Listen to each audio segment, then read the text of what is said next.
young explorers. My name is Priya Goswami, the co-author of your Art Exploration series from S. Chand Publishing.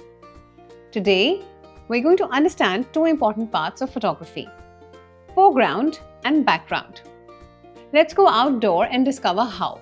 When you look through your stencil viewfinder, the things that are closer to you are called the foreground, and the things that are far away are called the background.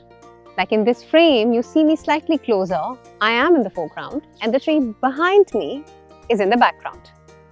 We have these two stencil inserts with our viewfinder.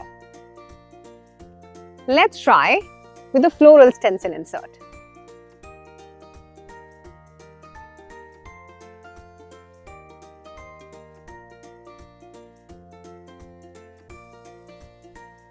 Look how the flowers are close to us in this entire frame. The foreground is the part of the photo that stands in front and grabs the attention first. So here, flowers equals to your foreground and the view behind it equals to your background. Now look beyond the flowers. The wall, trees or building behind them are the background. Now use the stencil viewfinder in your book with the floral and building stencil inserts and explore the creative backgrounds for it and record your views.